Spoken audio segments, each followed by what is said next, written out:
मित्रों नमस्कार। Students welfare channel आपका हार्दिक स्वागत करता है।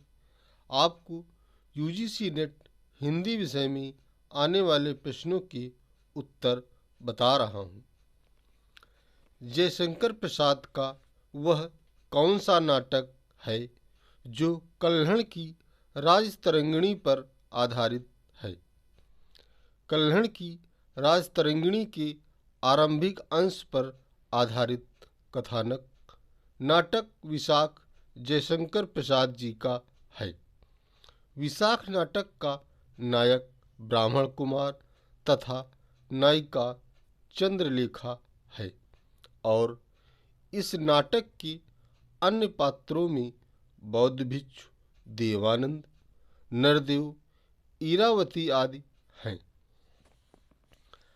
आचार्य भट्टनायक के द्वारा भरत मुनि की रस सूत्र की व्याख्या पर प्रकाश डालिए। सांख्य दर्शन के अनुयायी आचार्य भट्टनायक जी थे। इनके द्वारा भरत मुनि की रस सूत्र की व्याख्या इस प्रकार से की है: विभावानुभाव व्यभिचारी विभावनाद्राश भुक्ता। इसका अर्थ है विभाव, अनुभाव और व्यभिचारी भावों के विभावन से रस की भुक्त होती है।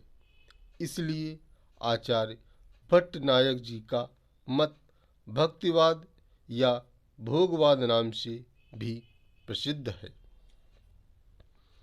भारतेंदु से पहले गद्य लेखकों के नाम बताएं। इंशा अल्लाह खां, मुंशी सदा सुख लाल, लल्लू लाल, राम प्रसाद निरंजनी, दौलत राम, सदल मिश्र, राजा शिव प्रसाद, सितारे हिंद, राजा लक्ष्मण सिंह आदि हैं। तुलसीदास जी ने हनुमान बाहु की रचना क्यों की थी?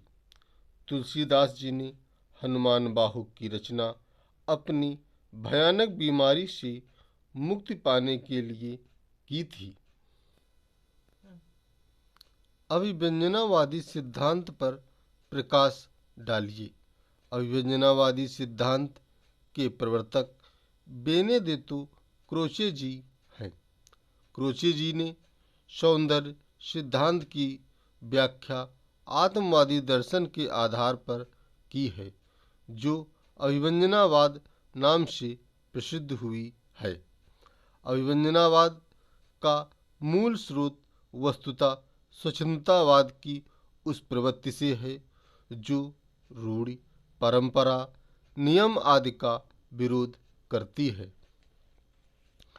हिंदी साहित्य का इतिहास बताने वाली प्रमुख पुस्तकों का वर्णन करें।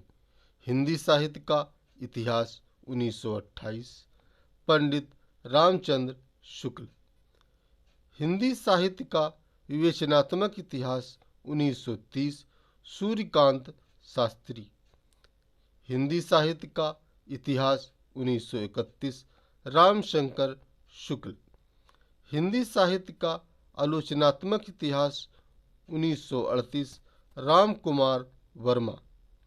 हिंदी भाषा और साहित्य का इतिहास 1950, आचार्य चतुरसेन शास्त्री आदि हैं। यात्रा साहित्य और रिपोर्टाज में क्या अंतर है? यात्रा साहित्य में यात्रा के देखे गए स्थानों का, दृश्यों या घटनाओं, व्यक्तियों का वर्णन स्मृति के आधार पर किया जाता है, जबकि रिपोर्टाज में वर्ण विषय का आंखों देखा और कानों सुना तथ्यपरक किंतु मार्मिक वर्णन होता है। विद्यापति द्वारा रचित सर्वप्रमुख आधार ग्रंथ कौन सा है और वह किस भाषा में लिखा गया है? विद्यापति द्वारा रचित सर्वप्रमुख आधार ग्रंथ पदावली है और यह मैथिली भाषा में लिखी गई है। आदिकालीन प्रसिद्ध ग्रंथ पृथ्वीराज रासो पर प्रकाश डालिए। आदिकालीन प्रसिद्ध ग्रंथ पृथ्वीराज रासो के रचयिता चंद्रवरदाई जी हैं। यह दिल्ली के राजा पृथ्वीराज चौहान के सेनापति और राजकवि भी थे। इस ग्रंथ में 69 सर्ग हैं। इन सर्ग को समय कहा गया है। वीर रस के स्थलों का वर्णन राजस्थानी तथा श्रृंगार रस के वर्णन में ब्रज भाषा का प्रयोग किया गया है। कहीं कहीं संस्कृत, अरबी और फारसी शब्दों का प्रयोग किया गया है। यह वीर रस की प्रधान कृति है। जीवनी और आत्मकथा में अंतर बताएं।